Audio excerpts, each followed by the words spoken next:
The story opens in the wasteland of this zombie-infected Earth, where we see our vampiric hero of the night, Blade, eviscerate an undead Reed Richards. Despite taking the former hero down, Eric was then met by yet another group of super cannibals, where he lamented their transformation, missing the good men and women they once were,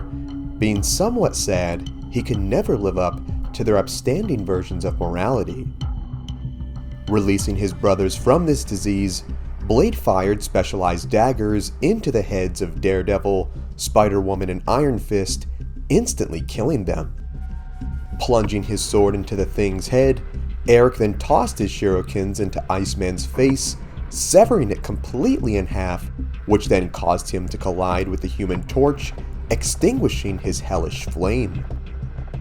Before he could celebrate victory, Blade was suddenly attacked by a very familiar shield, which of course belonged to a zombified Captain America who led his team of hungry, skin-rotting Avengers.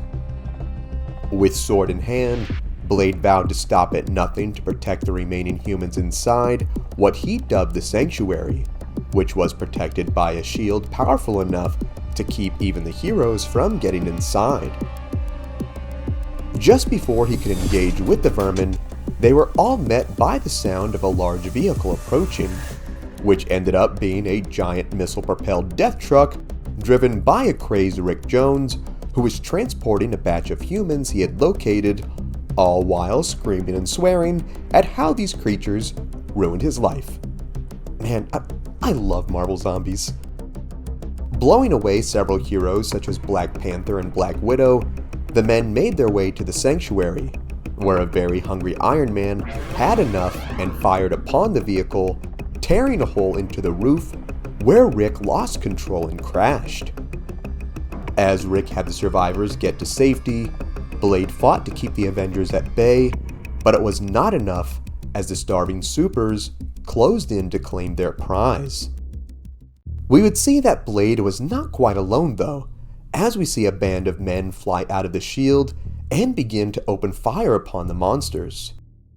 On this world, we would see that Blade had forged the most unholy of alliances, where he had teamed up with none other than Dracula, where he and his vampire army would combat the hordes.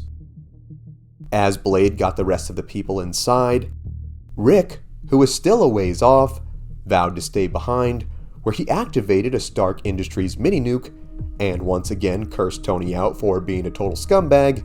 and then set the bomb off, creating a massive mushroom cloud that took the remaining Avengers out with him. As Blade and Dracula would make their way inside, we would see the kind-hearted vampires welcome the survivors in, where they provided them the utmost care when it came to food, supplies, and medicine. Even providing housing for the families there, we would see that not all was as it seemed, for any survivor who would take residence in Dracula's palace would have to offer their blood to them for the rest of their days. Knowing this was not ideal, Blade felt this was the lesser of two evils, for becoming a vampire was somewhat more bearable than getting your flesh torn into by the zombie hordes. Meeting a rather delighted Dracula at one of his iconic blood raves, Blade promised he would help find a cure to stop this plague once and for all, and once he did, he would make mankind rise again, and would exterminate every last vampire here.